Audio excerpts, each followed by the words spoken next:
This is Libertarian Viewpoint, and I'm your host, Sue Jeffers. We have all heard the constant drum roll of government solutions.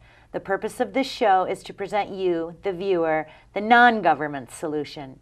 Knowing non-government solutions will help you to ask more informed questions when you're talking with government officials. Libertarianism is about liberty. Liberty is the exercise of freedom that doesn't impinge on the rights of others. It's hard to see how anyone could be against liberty. All non-government solutions are based on liberty. Today, we have Twila Brase from Citizens Council for Health Freedom discussing all things healthcare. Thanks for being with us, Twila. You're welcome. Tell us, what got you involved in healthcare issues? Well, that's a big question. Yes, it is. I'm a nurse, and I started to see that President Clinton and Hillary wanted to take over the healthcare system, and I understood that to be an expansion of government power and an end of liberty, not just in healthcare, not just healthcare freedom, but in liberty for all of us. Because once they have you, once they have your health, once they control whether or not you get access to care or medicine, they really control your life. So I saw that as a threat to liberty nationwide, issue-wide, whatever, that we had to deal with the healthcare issue and keep freedom there in order to keep freedom for us all. So we managed to stop Clinton care, or universal health care, the Clinton version. Right. But now we have Obamacare. Well, yes, we managed to stop the really big plan of Clinton care, but they had what they called option 1 and option 2 and option 3. And so option 1 was what we all heard about, but option 2 and 3 were called kid care. And kid care was the implementation of Medicaid into all the children. So it was essentially the expansion of Medicaid into the middle class, starting with the children and going towards their parents. And that happened in 1997. And there are other pieces of Clinton care that happened in 1996 and 1999. So we stopped Clinton care, sort of, but not for the long haul. And then now we have Obamacare. And Obamacare is truly a government health care system. You can truly see the federal imposition of power that will happen at the state level coming through the federal government. And so we have a tough road, and hopefully the U.S. Supreme Court will rule that it is unconstitutional. But as you know, nobody knows yet what's going to happen. And we're a year away from that happening. At least a year. Right. Yep. 26 states believe it's unconstitutional.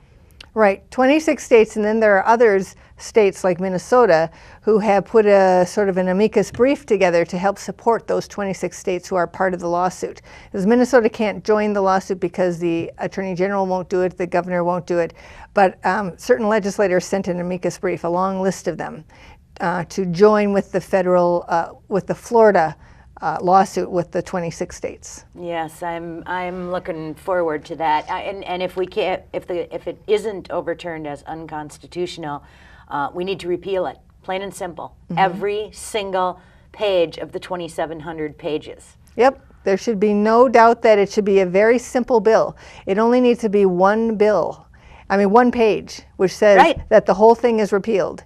No complicated stuff about going into there and saving this and getting rid of that. It should be just a complete straight out repeal. And then we can start working at bringing freedom back to healthcare, because today we do not have freedom in healthcare.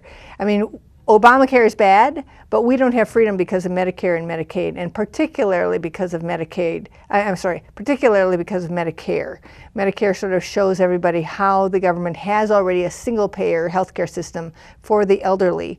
And a lot of the elderly don't understand that, number one, they have to go into Medicare or they lose their Social Security. That's certainly not about freedom. That is not about freedom. No, and the second thing is that if Medicare decides that a covered service, so one of the services that's on the list of benefits, but they decide that that covered service, you're not eligible for it, then the law says that the patient cannot pay the doctor. for that service, which means that a senior citizen could be out of the very thing that they need to survive. Just because Medicare says no, and because Congress decided that the money of seniors is not good after age 65 if Medicare has said no to something. What steps do you think we should take to start turning this Titanic around? It is a Titanic, isn't it? Yes, it is. Yep. But and I think the collision with the iceberg is coming. We're seeing all the little pieces of ice floating around the boat. But the big iceberg is coming, particularly with Medicare, where just, I think it was a week or two ago, the Medicare trustees cut down the number of years for which Medicare will be solvent. So now it's only until 2024 rather than 2029. And they did that in 1 year. So if they cut it down another 5 years next year, I mean, we're looking at a Titanic here for all those seniors. And seniors, there's about 44 million seniors in Medicare today, but there's 77 million baby boomers that'll start entering Medicare next year. And so this is why it's not solvent. So we are definitely hitting a Titanic. Well, I think there are several things that we should be looking at. All of them should be free market. All of them should be using our own cash and being able to have the power that cash provides for us.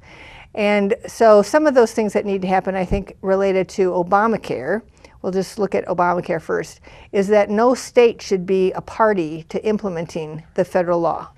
So there should be no state that sets up an exchange, which has been a battle at the legislature this year. Here in the state of Minnesota, and we should tell people, Twila, that was a battle you and I fought back in 07 and 08. Yep. And we stopped it then. Yep. And here it is back again, and we're just going to have to keep fighting until we stop a Minnesota version of the health insurance exchange. People don't realize that they call it a Minnesota health insurance exchange. It's not a Minnesota health insurance exchange. It gives all the power to the feds. That's right. The idea of calling it a Minnesota health insurance exchange is to make it seem like it's a state entity. And if the Republicans put it in like it's a Republican-placed state entity, but it's not. There's only one exchange by federal law, and it's called the American Health Benefit Exchange.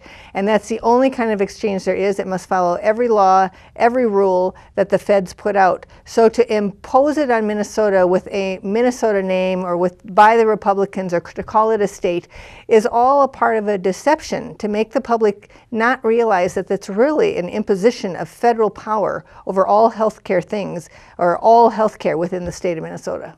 Health insurance exchange, because Mark Dayton wants one, and I'm just really troubled that may be part of the Let's Make a Deal package.